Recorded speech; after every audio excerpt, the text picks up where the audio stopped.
Hello, कैसे हो आप सब। तो मैं विशाल चिकारा स्वागत करता हूँ आपका हमारे यूट्यूब चैनल पे। जैसे कि आपको पता है, यूथ कंपटीशन टाइम्स की ये बुक है, इसको मैं सोल्व करा रहा हूँ। काफ़ी क्वेश्चन इसके मैंने करा दिए हैं, लगभग 60-70 क्वेश्चन हो गए हैं। अभी मेंस्ट्रुएशन 2D को हमने स्टार्ट किया था। चलिए कंटिन्यू करते हैं। काफ़ी जो इससे पहले आपकी लगभग 5 क्लासेस हो चुकी हैं, अगर आपने नहीं किए हैं तो प्लीज़ उनको जाके कर लेना। एक एक क्वेश्चन सिक्वेंस से कराया जा रहा है, ठीक है। आपके पास अगर बुक है तो बुक को साथ में रख लेना। आपका जो सॉल्यूशन है, जो भी आपको अच्छा सॉल्यूशन लगे, डिफरेंट लगे, आप उसको नोट डाउन कर सकते हो अपनी बुक में ही। आपके लिए मतलब रिवीजन के टाइम पे काफ़ी बेनिफिट आपको फिर ये देगा, ठीक है। चलिए, तो ये वाला जो क्वेश्चन है, इसका जो आंसर आया था लास्ट क्लास का, लास्ट क्वेश्चन ये था। 15.8 मीटर आपका आंसर आया था। क्वेश्चन सेंटीमीटर में था। ऑप्शन में ये आपको देखो, जब भी आप क्वेश्चन पढ़ोगे आपको देखना होगा कि क्वेश्चन को मीटर में या सेंटीमीटर में चेंज तो नहीं करवाया गया। इसको मीटर में पूछा गया तो सेंटीमीटर से मीटर में चेंज करना पड़ा, ठीक है। चलिए नेक्स्ट।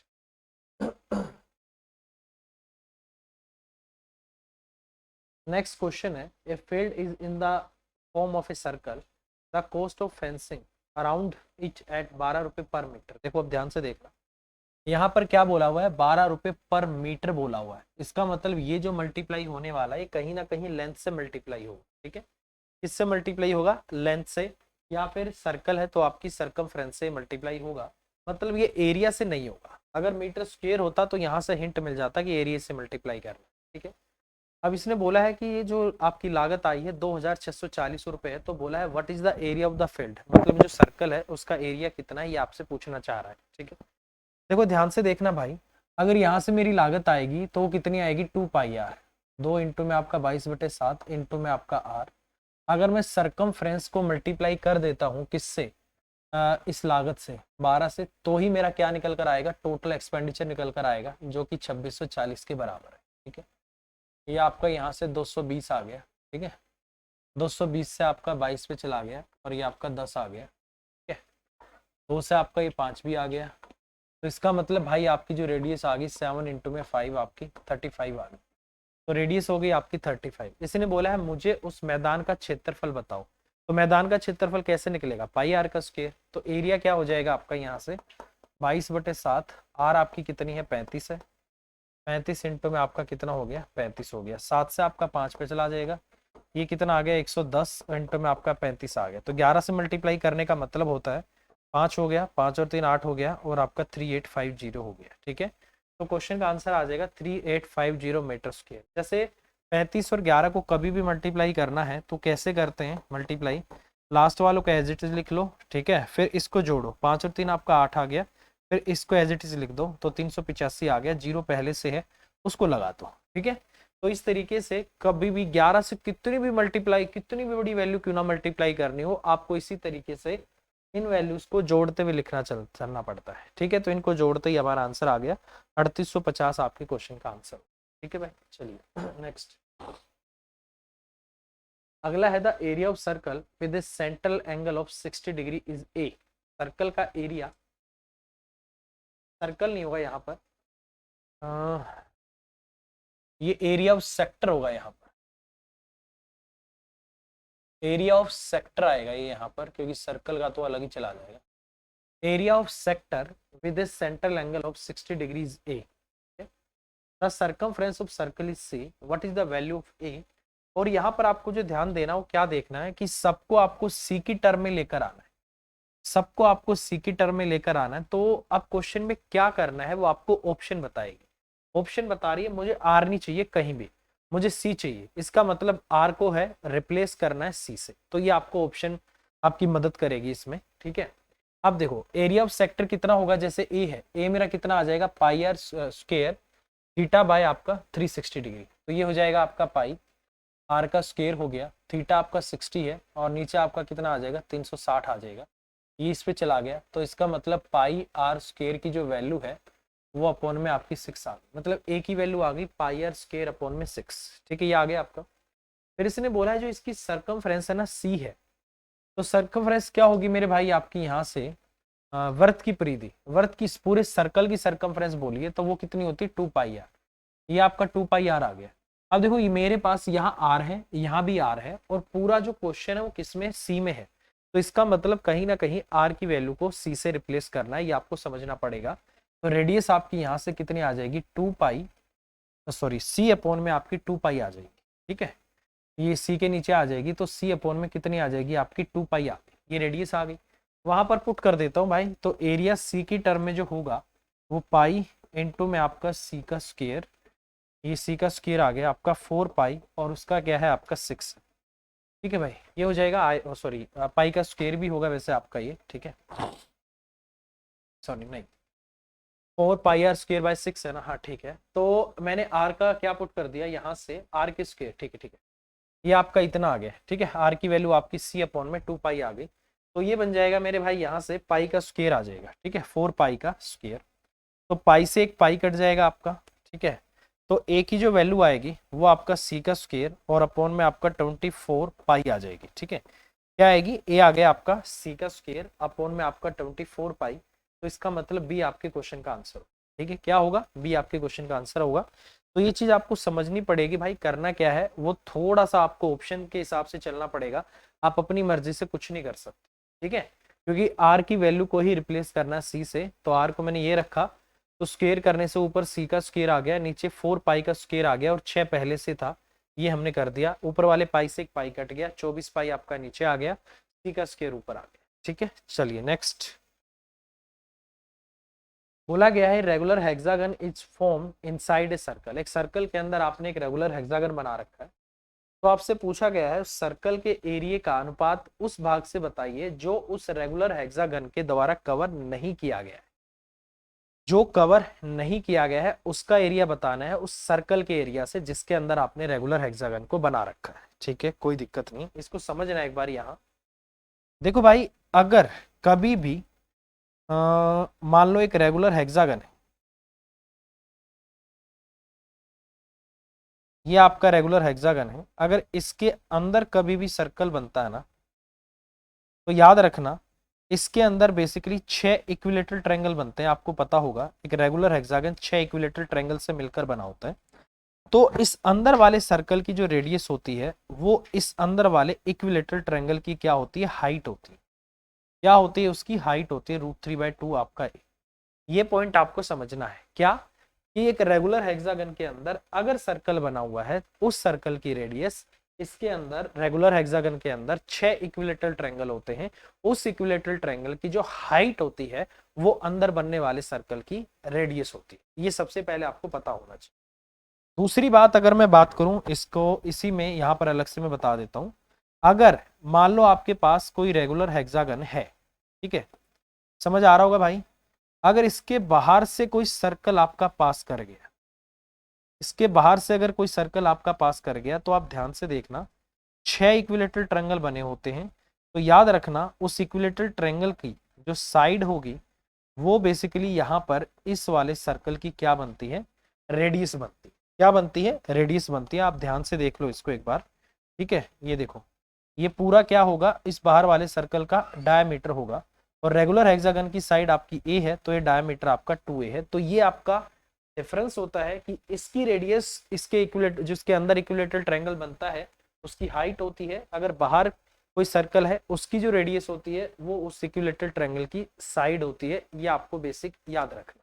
ठीक है, अब इसने यही बना रखा है बाहर वाला। ठीक है, इसके बाहर कोई सर्कल बना हुआ है, अगर इसके बाहर में सर्कल बना दूं तो हेक्सागन और रेगुलर हेक्सागन में डिफरेंस क्या होता है मेरे भाई, हेक्सागन और रेगुलर हेक्सागन में डिफरेंस ये होता है कि सिर्फ हेक्सागन बोले तो 6 साइड से मिलकर बना है, कैसा भी हो सकता है टेढ़ा मेढ़ा।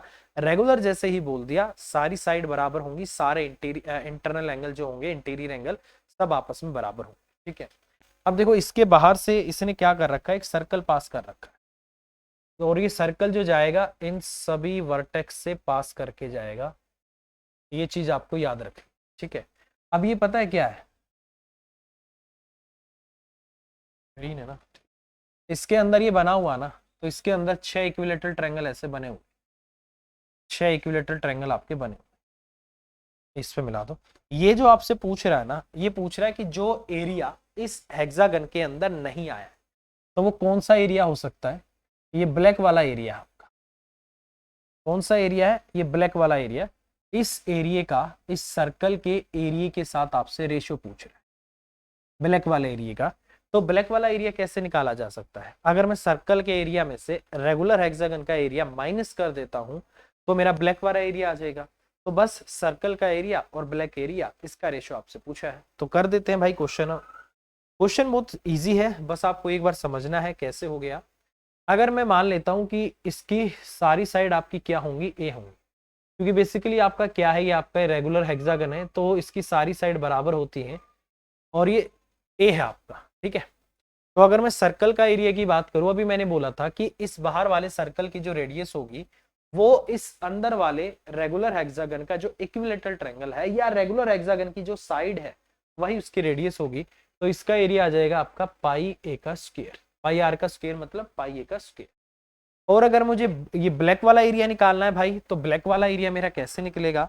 अगर मैं पाई ए स्क्वायर में से माइनस कर देता हूं 6 इक्विलेटरल ट्रायंगल का एरिया, 6 इंटू में √3/4, 6 इक्विलेटरल ट्रायंगल मतलब एक रेगुलर हेक्सागन, इसका एरिया अगर मैं माइनस कर दूं तो ये आ जाएगा अपना, ठीक है, ये होगा आपका अपना।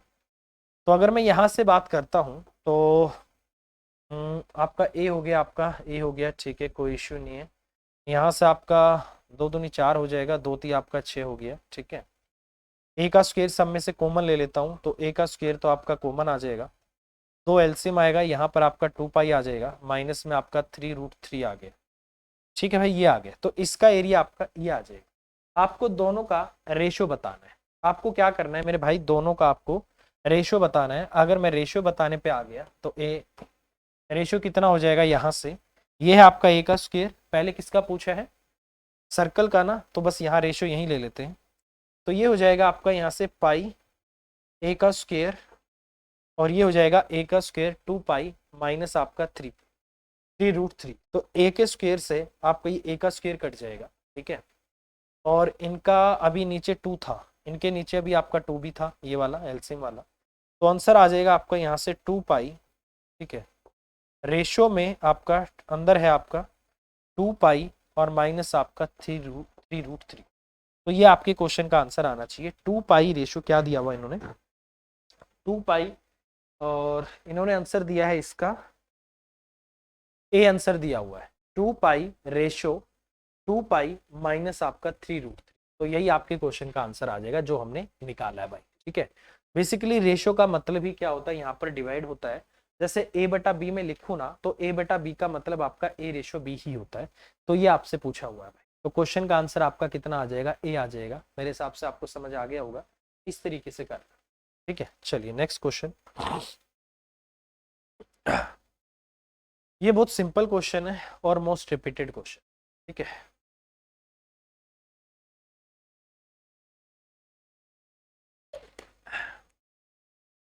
क्वेश्चन में बोला गया है the area of the largest triangle that can inscribed in semi circle of radius 4 centimetre in square centimetre. Area आपको बताना है।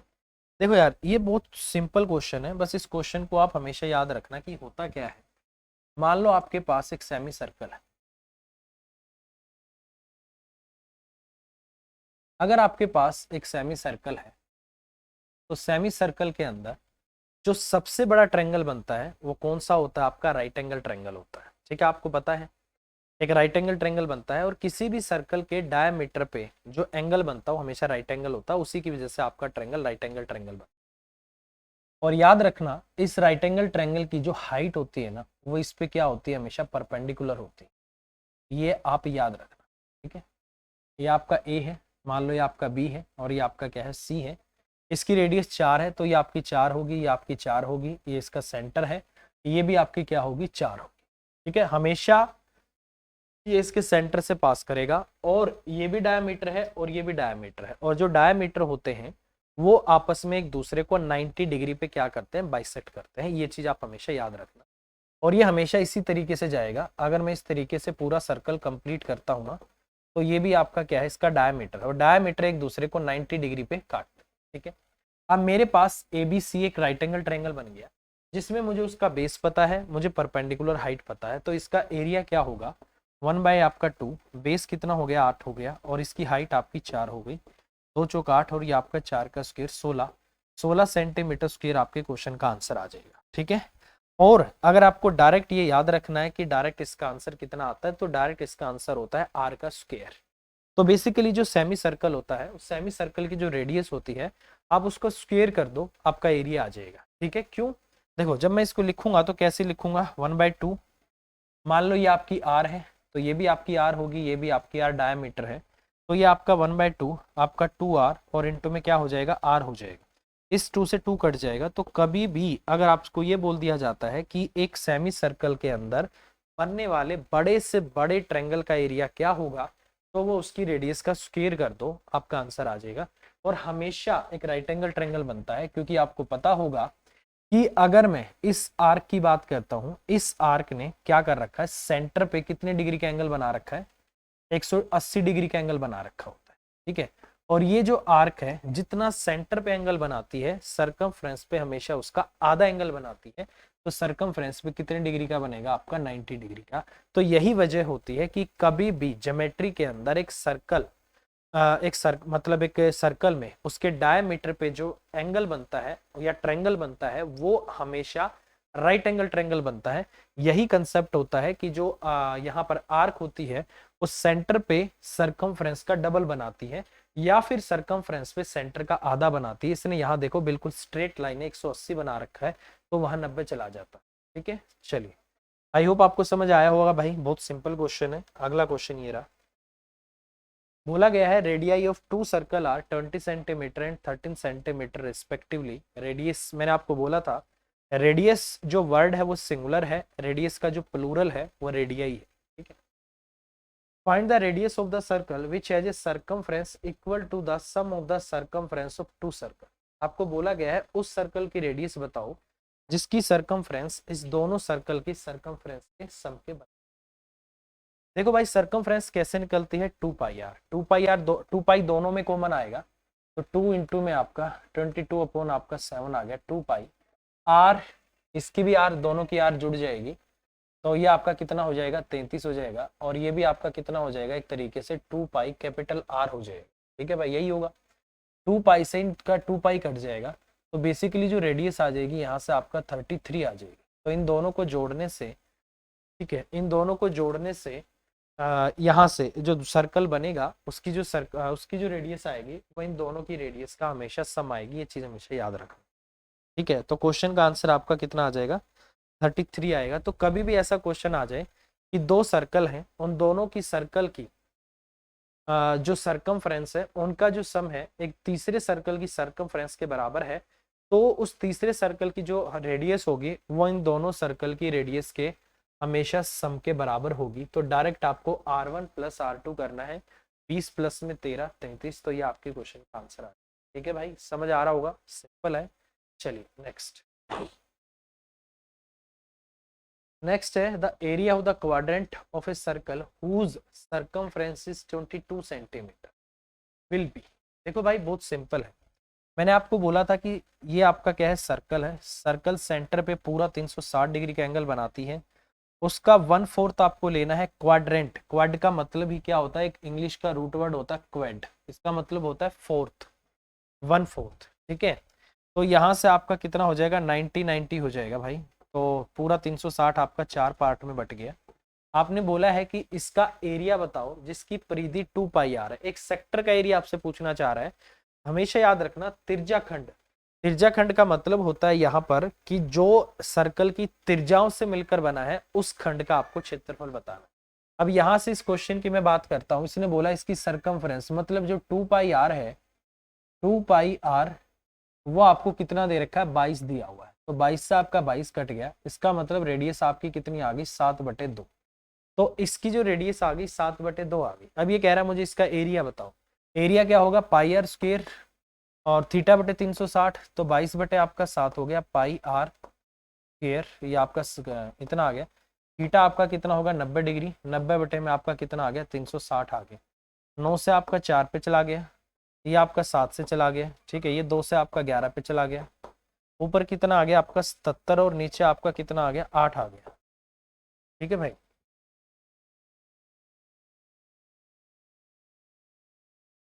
यही आ रहा है। तो इसमें गड़बड़ क्या आ रही है, 70/8। अच्छा ठीक है, 8वीं में आपका 72 है, 9 पॉइंट आपका 625 सेंटीमीटर स्क्वायर। तो क्वेश्चन का आंसर आपका डी आ जाएगा भाई, ये वाला। ठीक है, एक ही ऑप्शन है जो 9 पे जा रही है, तो आप डायरेक्ट बिना उसके इसके कर सकते हो, डायरेक्ट बोल सकते हो 8 में 72, एक ही ऑप्शन 9 है, वही आपका आंसर हो जाएगा। ठीक है भाई, चलिए नेक्स्ट।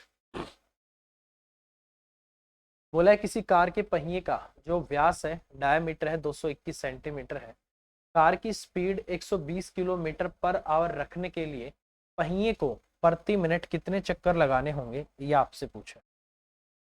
तो आपको स्पीड रखनी है इतनी, मतलब 1 घंटे में आपको कितना चलना है, 120 किलोमीटर चलना है, मतलब 60 मिनट में आपको 120 किलोमीटर चलना है। तो 1 मिनट में कितना चलना होगा वो निकाल लेते हैं भाई। ठीक है, तो 1 मिनट में जो डिस्टेंस है वो हम बराबर कर देते हैं सर्कमफ्रेंस इनटू में नंबर ऑफ रेवोल्यूशंस, या नंबर ऑफ जितने भी चक्कर है उसको। ठीक है, तो एक चक्कर में जो दूरी है वो कितनी हो जाएगी भाई, 2πr। मैं मानता हूँ n चक्कर लगेंगे, एक चक्कर में दूरी आपकी कितनी है, 2πr। ठीक है, तो ये हो जाएगी आपकी 22 बटे आपका 7 हो जाएगी 2π, और r आपकी कितनी आ जाएगी, 221 बटे में आपका 10 आ जाएगी, सॉरी 221 बटा 2, ये आपकी कितनी आ गई, n इंटू 2πr। और दूरी आपको कितनी कवर करनी है मेरे भाई, ये कह रहा है 1 मिनट में कितने चक्कर लगाने होंगे, तो 60 मिनट में, देखो 1 घंटे का मतलब होता है 60 मिनट, 60 मिनट में कितनी दूरी तय कर रहे हो, 120 किलोमीटर, तो 1 मिनट में कितनी दूरी तय करोगे भाई साहब, 2 किलोमीटर। कितनी, 2 किलोमीटर। तो आपको 2 किलोमीटर का डिस्टेंस कवर करना है, इसका मतलब डिस्टेंस आपका 2 किलोमीटर आ गया भाई। 2 किलोमीटर को 1000 से मल्टीप्लाई कर दो, मीटर में चेंज हो गया, वो सेंटीमीटर में है, तो उसे और मल्टीप्लाई कर दो, सारा का सारा आपका सेंटीमीटर में चेंज।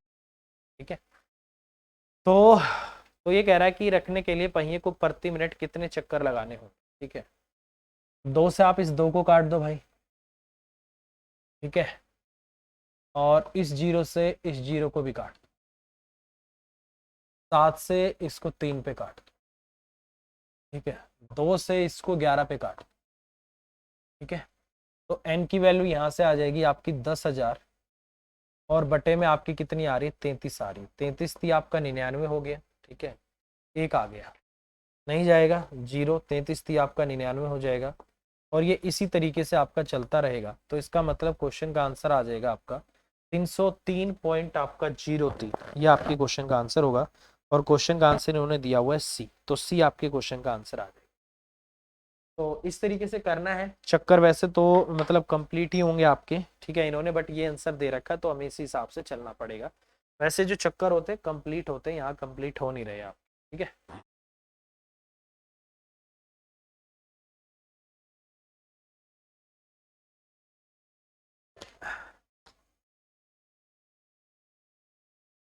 चलिए भाई नेक्स्ट क्वेश्चन है। दो सेकेंडरी वर्थ है, एक वल्ले मतलब वही रिंग बनाते हैं आपके, रिंग का बाहरी और अंदर वाला जो सरकमफ्रेंस है आपको 2244 दे रखा है, तो आपसे पूछा है कि उसकी चौड़ाई क्या हो। देखिए भाई, ये होता है आपका रिंग, ये बाहर सर्कल है और ये अंदर सर्कल, ये होता है आपका। ठीक है, इसने आपसे पूछा इसकी चौड़ाई क्या होगी। अगर इसकी चौड़ाई मुझे निकालनी है तो ये बाहर वाली रेडियस है और ये अंदर वाली रेडियस, ये कैपिटल आर है और ये आपका आर है। तो अगर मुझे चौड़ाई निकालनी है तो बड़े वाली रेडियस में से छोटे वाली रेडियस को माइनस कर दो, तो ये मेरी क्या आ जाएगी, इसकी विड्थ आ जाएगी, इसकी चौड़ाई आ जाएगी। ठीक है, तो ये किसके बराबर होगी आपकी, इसके विड्थ के बराबर आ गई। तो यही इसने पूछा है। साथ में इसने बोला है बाहर वाली सरकमफ्रेंस आपकी 2π कैपिटल आर, 2π कैपिटल आर आपकी किसके बराबर 44 है, और अंदर वाली 2π स्मॉल आर सरकमफ्रेंस आपको दे रखी है और ये आपकी 22 के बराबर है। ठीक है भाई, तो ये आपका 22 दूनी 44 होगा, 44 से 44 कटेगा, इसका मतलब कैपिटल आर आपकी 7 आ जाएगी। ये आपका 22 44 होगा, 22 से 22 कट जाएगा और रेडियस आपकी 7/2 आ जाएगी। 7/2 मतलब आपका 3.5 आ। अब बस आपको क्या करना है, इनका डिफरेंस ही तो बताना है। तो आर माइनस जो आपका आर होगा वो 7 का आधा आपका 3.5 ही होता है, तो 3.5 सेंटीमीटर आपके क्वेश्चन का आंसर आ जाएगा। तो इस तरीके से हमें इसको करना है भाई, बहुत सिंपल है, मेरे हिसाब से आप कर लो। ठीक है, समझ आ गया। सरकमफ्रेंस ये तो आप सोल्व कर ही लोगे यार, वैसे मैं तो ओरली कर दिया आपका। ठीक है, क्योंकि वो 44 दे रखा, 22 दूनी 44, 44 से 44 कटेगा, ये 22 दे रखा, 22 से 22 आएगा, 2/7 इंटू आर होगा, आर बराबर आपका 7/2 हो जाए। ठीक है, चलिए नेक्स्ट। 42 मीटर और 26 मीटर डायमीटर वाले दो छोटे वर्ताकार मैदानों को एक बड़े वर्ताकार मैदान द्वारा प्रस्तापित करना, मतलब रिप्लेस करना है। यदि नए मैदान का क्षेत्रफल भी दोनों छोटे मैदानों के क्षेत्रफल के बराबर ही हो तो नए मैदान की रेडियस क्या होगी, ये आपसे पूछा है। ठीक है, कुछ नहीं किया भाई, दो छोटे छोटे ग्राउंड होते हैं, जैसे आपने देखा होगा कहीं दो छोटे छोटे ग्राउंड पड़े होंगे, उन दोनों को एक साथ मिला दिया। ठीक है, मान लो कि दो छोटे छोटे ग्राउंड है, उनके बीच में कोई दीवार थी, उस दीवार को हटा दिया तो पूरा का पूरा एक ग्राउंड बन गया। अब ये कह रहा है उस पूरे ग्राउंड की आपकी रेडियस बता दो क्या हो। सिंपल सी बात है, अगर इनका एरिया दोनों को अगर जोड़ दिया है तो दोनों के जो एरिया का सम होगा वो तीसरे के एरिया के बराबर हो जाएगा। ठीक है, तो जैसे आपका पाई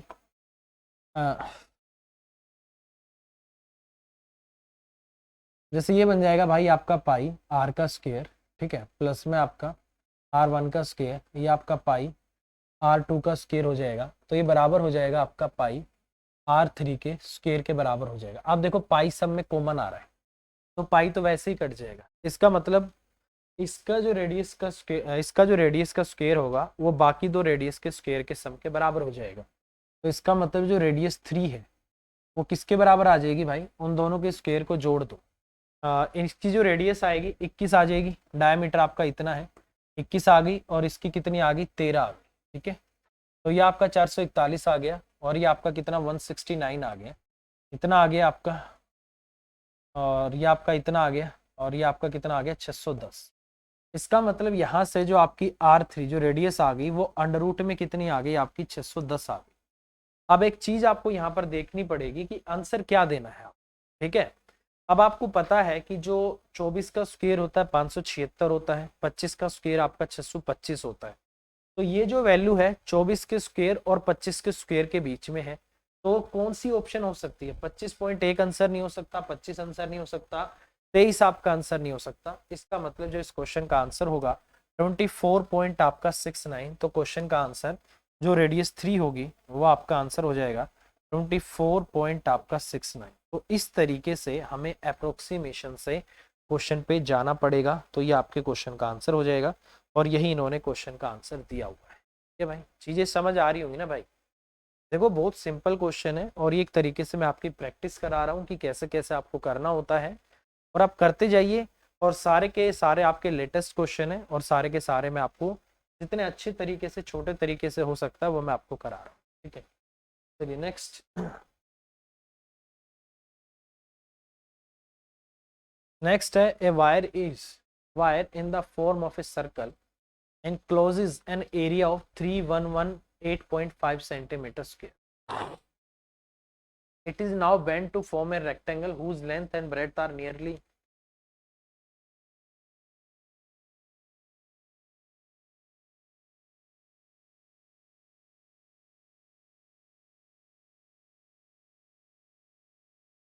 ratio of 7:4, the length of the rectangle in centimeter, ये आपसे पूछा है।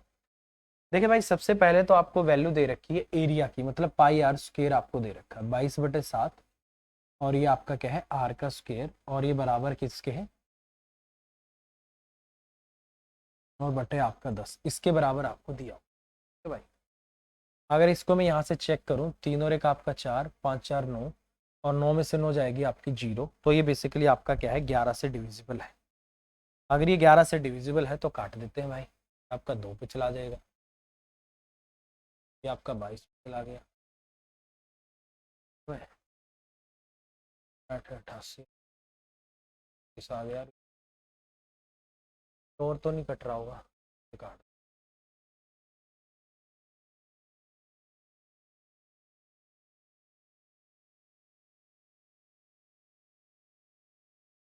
और यहाँ से आर का स्क्वायर जो आ गया ना आपका 567 इंटू आपका 7, और नीचे आपका 4 आ,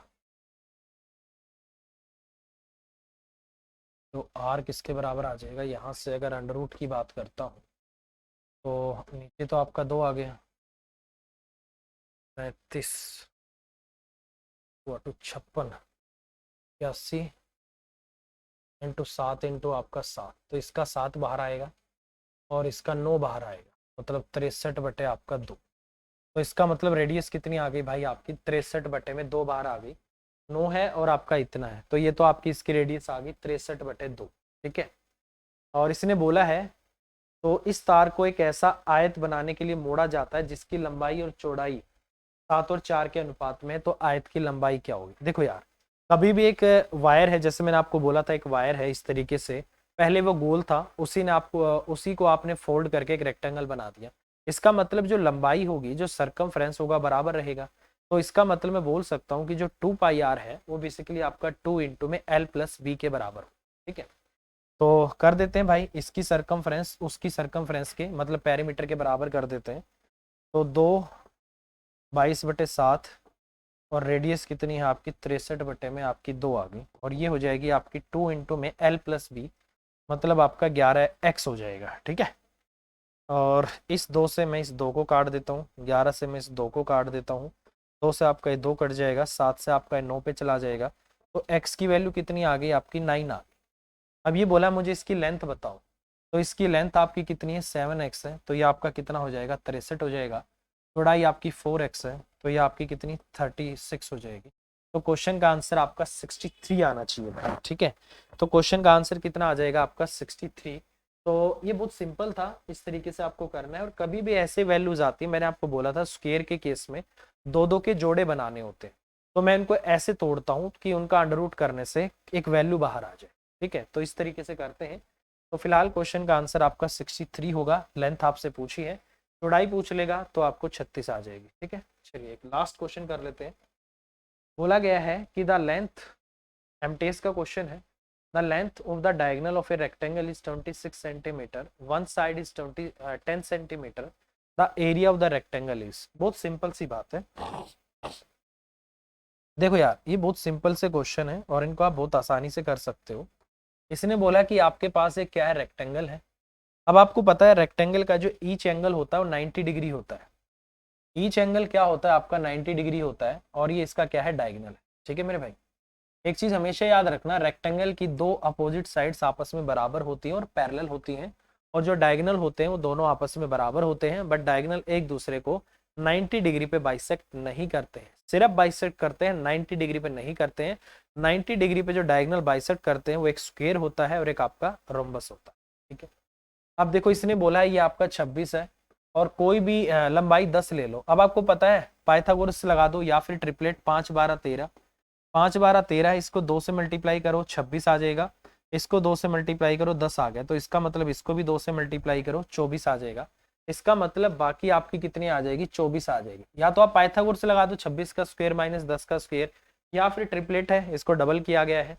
अब किसी भी रेक्टेंगल का एरिया होता है 1/2 इंटू बेस इंटू आपका हाइट। ठीक है, सॉरी, किसी भी राइट एंगल यहाँ से एक दूसरा देखो क्या होता है, बेसिकली क्या बन जाता है, एक राइट एंगल ट्रायंगल बन जाता है। और याद रखना इसका जो एरिया होता है और इसका एरिया बराबर होता है। जो इसके डायगोनल होता है वो रेक्टेंगल के एरिया को 2 इक्वल पार्ट में डिवाइड कर देता है।